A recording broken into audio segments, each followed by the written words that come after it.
The only truth about video game guides and reviews.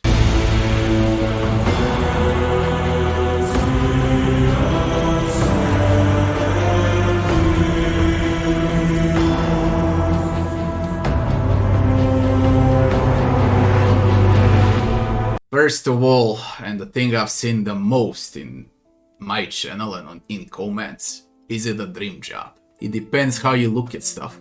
Yes and no. There is no such job as dream job. When it's a job, it's job. That's why it's called a job, because it sucks doing it. Now let me put it straight to gaming and my channel. Puzzle secrets, boss fights on the hardest difficulty, multiple guides, reviews. Would I do all of that if not for YouTube channel? No, I would never do it. I would still play games only on the hardest difficulty, but I would probably sit down and play Diablo 2, Diablo 1, something that I favor, something that I like, instead of testing 1 million indie games. So when you say a dream job, it has a job at the end. There is no dream job. There is only a job. No matter what you do. Picking up trash cans from the street, betting, skiing, playing basketball, being a porn star, or creating videos on YouTube. Job is a job. There is no dream job. That would answer the first question. Is it good? Shall we talk about health and how does it impact your health? I live with a non-stop back problems and occasional headaches from staring at the screen. Back problems are literally unrepairable. I know because I was training a lot when I was younger. I used to be 100 kilograms of muscle and I actually had a life. Okay, now you can say that I haven't lifted anything at all for the last 3 or 4 years. So it takes a toll on you. A really good toll on you physically and mentally when you want to create something like this. Now, not only that it affects in that way, there's also the schedule of sleeping and eating. I don't have it. I don't know when I'm awake, when I sleep, when I eat, and what I eat. There is a huge penalty for the dream job, and it reflects the real life a lot.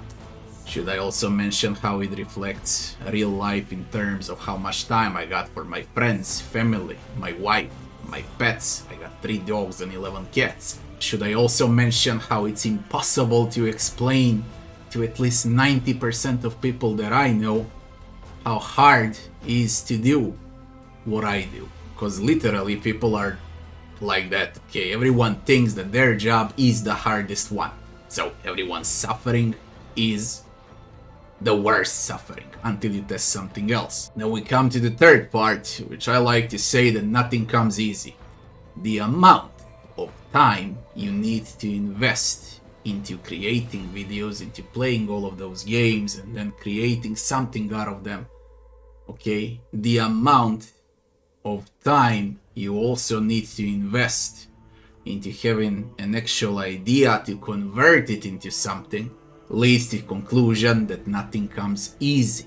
A lot, and when I say a lot, I mean a lot, millions of people opened up something. Okay, it doesn't have to be YouTube, anything that has to do with internet, trying to succeed. Okay, and 1 out of 100,000 or 10,000, it doesn't matter, succeeds. It's pain. What you also need to realize is that a lot of people that try to do something through the internet also lose hope very fast. You need to grind like crazy, okay?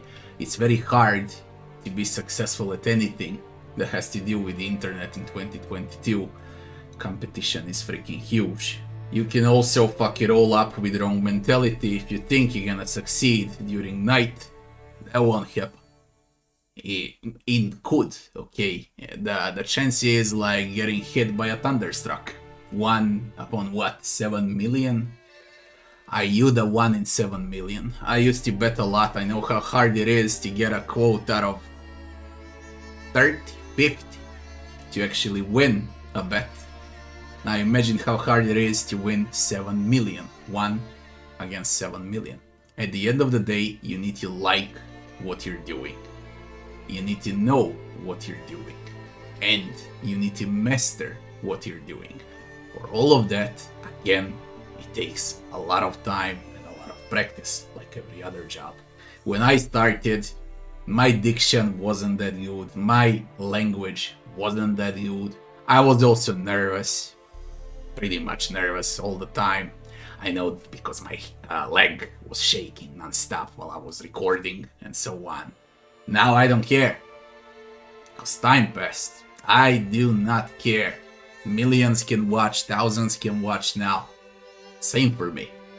And then when the channel, after some time, for some it's a month, for some it's 12 months, for some it's years, once it starts rolling a bit, then there's a pressure of creating content, staying relevant, okay? Waking up with the idea of creating something. Before going to bed, thinking about what you're gonna do tomorrow, what guide you should create for what game, how to make it work, what script you write, what's next after that, and so on and so forth. Non-stop, a freaking convulsion in your brain with ideas. And then there are days when you get complete blockage, when there is not a single idea, not a single one. Now here comes the funny part about the truth of game guides and game reviews on YouTube. Copy paste, as I like to call it. One guy thinks of it all, does it on the hardest difficulty available, and then the so-called scalpers, YouTube creators and so on start copying builds, guides, maybe switching one thing along the way and taking the credit for themselves. Okay, that's also a huge problem on the internet. My logic behind all of that and how you should think when watching someone or taking notes from someone, if you want to learn new stuff, okay, at least as gaming goes, if the channel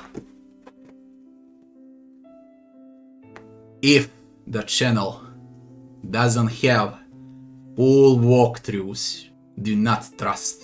If you only see simple, how do I call them, generic guides, okay, generic reviews, do not trust. Trust those that put time into creating something what you can actually see happened. Okay, a pure example, I can talk, for example, not only about games, I can also talk about cats, because I got 11 of them.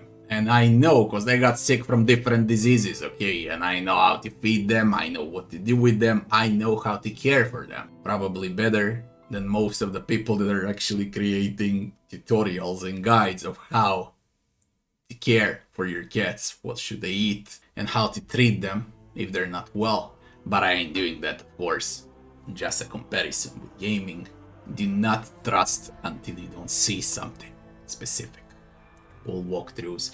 If someone's claiming that he did something, do not trust until you see it, because everything these days can be framed on the internet, especially in 2022. Now here comes also one very painful part. As your channel grows, you get more people on the channel, and logically most of them will want to know you better, okay?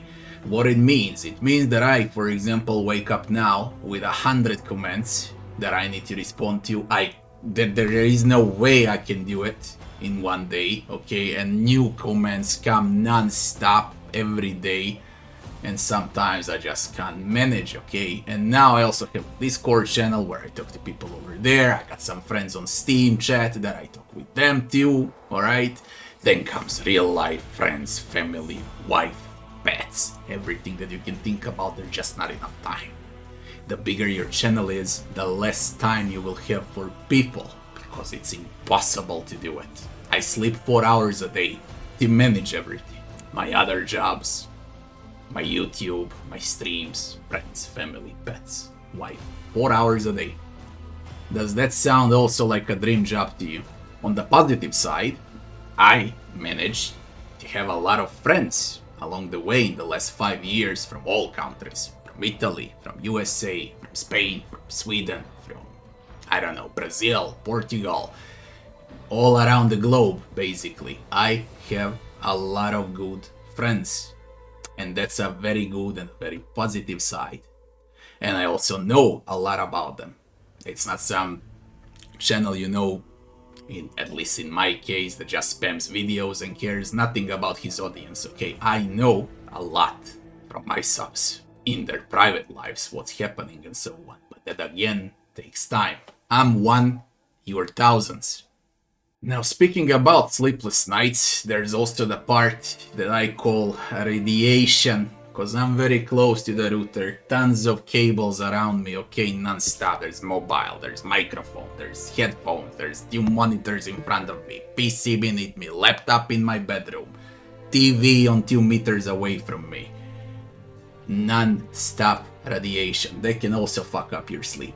And it happens that I'm in that radiation for 20 hours a day. Does that also sound like a dream job to you? A pure example, when I used to train, and when I was 5 years younger, when I opened the channel, would be from this video. Now compare and see what dream job does to you. Of course, when I was speaking about those comments, there's also trolls and haters. The bigger your channel gets, the more trolls and haters you get. How was it when I started? I used to argue with them, I used to counter them. Now it can happen like once a month, but in 90% of cases, I just delete comments or hide user from the channel. It's the best way, it saves me time. I really don't have time for trolls. I'd rather talk to normal people. But that's also a huge downside when the channel is getting larger. Now, to stay relevant, you also need to stay in line with all the upcoming news, about the upcoming patches, about everything that's coming up, so you'll be prepared on time. So what I do usually when I wake up, I put my coffee and I start with comments. I respond to some of them, then I respond to some friends of mine. Then I start watching news, patches, I ask people around what's new, what's coming up, when's the patch for that game, when's the patch for this game. Then I put on a script, I write down what I need to do, because those that are smart write things down, and those that are stupid think how they're gonna remember everything. I write everything down, because I know that I can't remember everything there is, okay? I usually forget a lot. That's why I'm writing down everything. If I have an idea right now, I'm gonna stop this, write down the idea, close the notepad, and continue to record. Whenever I had an idea, I carry this thing with me, as people like to joke around on my channel, my Holy Bible, and I write down everything in it. Every time when you have even the stupid idea, you write it down for later on. Maybe you can use it.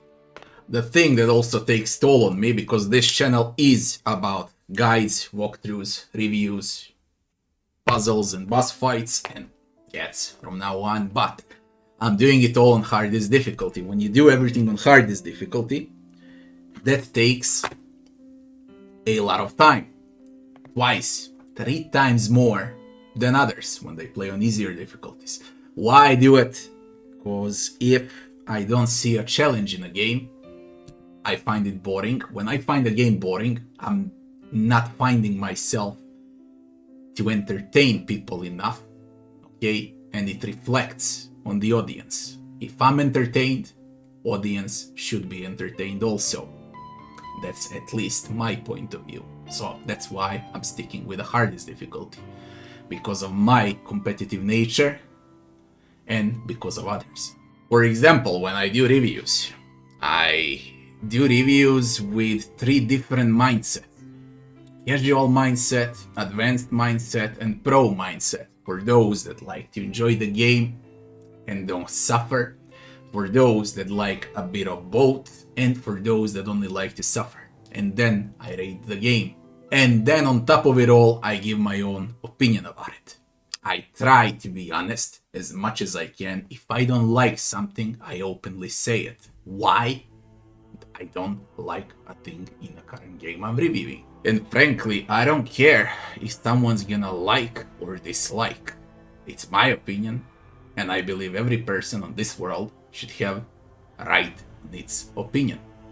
Everyone should have their own opinions. After all, it's the only thing that's free right now in the world, opinion. God knows for how long though. What also takes a huge toll is editing. Man, if I hate something, it's editing. When I have a script and I write down a script, or sometimes I even do it without, it depends how well I know the game, then I need to record and edit. Now, imagine putting all of that on top of the streams and doing everything at the same time during one single day. I need to start the game, finish it on the hardest difficulty, check every corner, every angle. I usually do 100% walkthroughs, and then I need to do a script, record, edit, release, then get the right tags, the right title, and I avoid clickbait titles a lot because I hate them. So all of that, again, takes a lot of time. A dream job. And now the best part about our dream job is chasing dates and releases.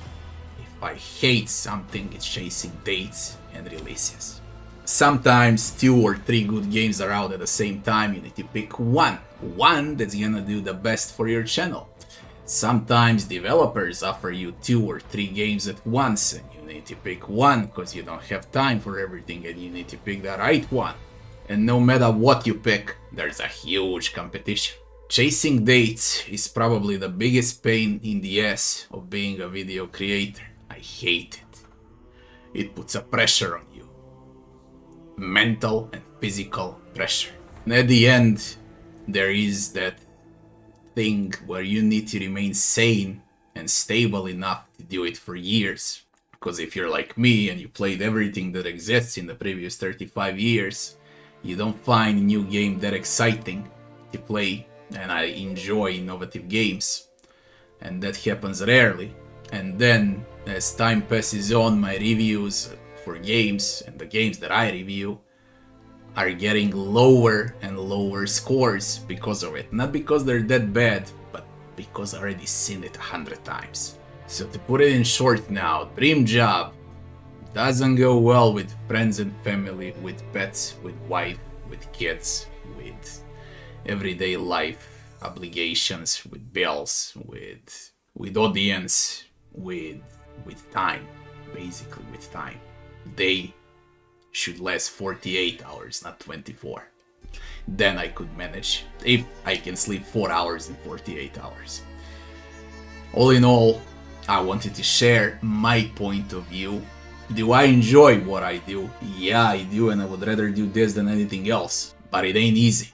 Now, there comes also the part of why people are doing. Most of them are kinda, let's not pretend like it's not so, doing it for money. In my case, money would be on the third spot. The first spot for me, and why I'm doing it, is immortality. I want, in 100 years from now, when I'm dead and gone, turned into dust, some kid finds some of my walkthroughs, videos, reviews, guides, no matter what, even my cats, and to watch, to keep me immortal. That would be my first reason. My second reason is because, of course, I like games, and then it's the money. So those would be the differences, okay? Most of the people are doing it for money. I basically didn't have PayPal and donations button on my streams for 3 or 4 years because I never cared about it. I recently opened it up. Like everything else, like Patreon, like everything that you can think about, basically, all of that is recent. I was doing everything without a single penny for a long time. Once and if you decide to do something like this, you need to know what your goals are. You need to have expectations out of it, but you should not have way too much, some high expectations or so on, okay? Because you can get disappointed very fast, extremely fast. Of course, there's also the factor of luck, and I wish you good luck if you want to start something like this. For me right now, I'm really fine how things stand. I got a lot of good friends along the way, and I plan to keep it that way. It's way too late for me to change. There's not a single thing that can change me. I can only get more brutal, I guess, but I'll always take the side of the consumer, of the player, never the side of the publisher or a developer. If something's good and I believe it's good for the players, I'll openly say it. If something is taking the money out of your pocket and selling you shit, I also openly say it. Till it's possible to do it like that. I hope it's gonna remain like that, because rules these days are not the same for everyone. All in all, thanks for watching, and I'll be seeing you on the next one when I start the dream job.